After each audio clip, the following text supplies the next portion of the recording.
Fox Business Alert in kind of a different take on can this marriage be saved? You know that magazine column? Can this deal be saved? Ukrainian officials are now saying President Volodymyr Zelensky's planned appearance today at the Ukrainian House in D.C. has been canceled following the fireworks at the White House this afternoon. The Oval Office eruption between President Trump and Zelensky led to the failure of any kind, at least for now, of that minerals deal that was supposedly going to be struck between the U.S. and Ukraine.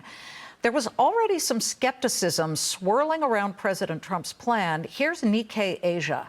Quote, developing rare earths projects in Ukraine in the foreseeable future is complete fiction and makes no sense, with hurdles ranging from uncertainty over reserves to a lack of processing capacity outside of China. Industry veterans say one expert describes the U.S. Trump's plan to recoup war aid by exploiting the partially occupied country's natural resources as, quote, absurd.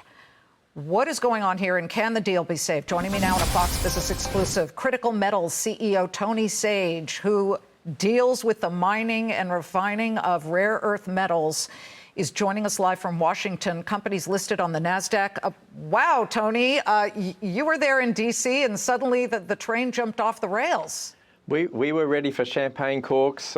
We thought the deal would be done. It would unlock something. We've been there almost 3 years now. We bought the deposit 3 months before the war. We've got the rights to it. We've already lost one of the deposits, which is now in the Donbass region, so we've wiped our hands of that. But the biggest lithium deposit in Europe is in the Dobrets Central. It's near the Moldavian border, nowhere near the war zone. We were hoping to get our staff in as early as next week if a deal was struck, but it seems like one hasn't been struck, and we're in the same position, I suppose, as everyone else. We've now just got to wait to see what happens. Everybody knows that President Trump is a deal maker, and I'm not so sure this whole thing is out of the question now. I believe one White House official had said, well, if Zelensky is still around in D.C. today, maybe we can reschedule. Who knows if there will be a deal? But, Tony, I want to show a map of Ukraine and where some of these rare earth metals supposedly are. You mentioned the Donbass region. That is under the control of Russia right now. That's the one on the far right. So that one doesn't really count, right? And so do we know that these are proven rare earth metal reserves in the rest of the country? Yes, our particular deposit, if you look on your map, is just under the K. Yeah, yeah, that's the Dobra deposit, 90 million tonnes at 1.36% Li, which is lithium. We were ready to go in. We did an extensive amount of due diligence before we bought the rights to the deposit, so we know it's there. Standards are different in when they were drilled there to what the Western drilling is like. So we would probably drill 10 to 15% of the deposit to make sure the numbers are accurate. But yeah, we're very convinced that it's there.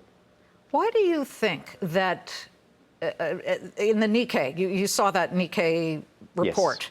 And Bloomberg has experts saying that this thing is pure fiction. We don't even know what's underneath the ground in Ukraine.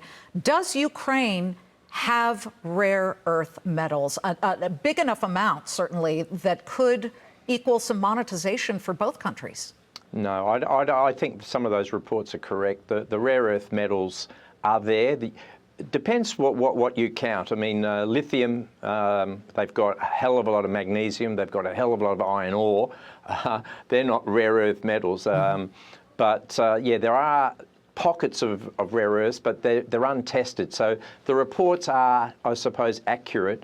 But if you include things like lithium, which is absolutely essential for the EV revolution and the transition. So if you include that, yes, there are valuable rare earth materials there. And I suppose President Trump is including those materials as the overall rare earths. But the bigger point here is 97% of the world's rare earths are controlled by China. Everyone knows that. If China was a company in the US, it would be broken up for monopoly reasons. Really? So it's that big? How it's happened is a long story, and I don't want to go into it, but it's happened, and we've got to break that cycle because Mr. Musk won't be able to send up a rocket. We won't be able to have missile guidance systems. We won't be able to build F-35 fighters without those rare earths.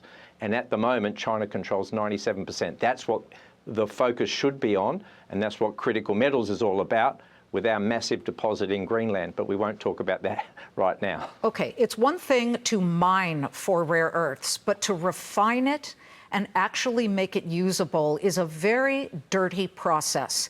And China owns that process. I mean, I know, because I've covered this and I've studied it, that when we even mine here in the United States, whatever we get, or in Canada, has to go to China to be refined because we don't want to pollute our world.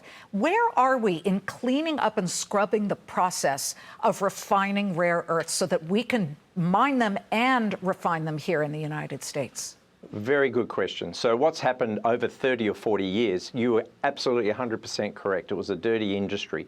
But right now, the technology has improved so much that you can actually build a plant in the United States and meet all of the environmental. We've taken a bulk sample out of our deposit, 700 kilos of deposit, and we've transported it all around the world in different locations. One was in Norway, one was in the Colorado School of Mines, and we've come up with a process now that is clean and will be able to suit the needs of the national defence of the West. Let's not just say the United States, because the EU is also, and NATO is also interested in obtaining the rare earth deposit that we've got.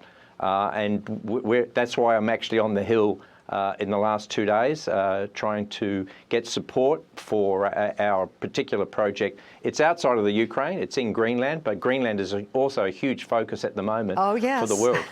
Yes, and we happen to have the largest deposit of rare earths outside of China in Greenland, which is so close to the United States. It's in a Western jurisdiction, and that's what we should be able to be focused on, not trying to do a deal in the Ukraine where, you're right, other than the lithium and the manganese that they've already identified, these other rare earths are, under their geological survey, counted as rare earths, but no one's done a lot of geological work on them. Okay, so part of those articles, you would say, does ring true.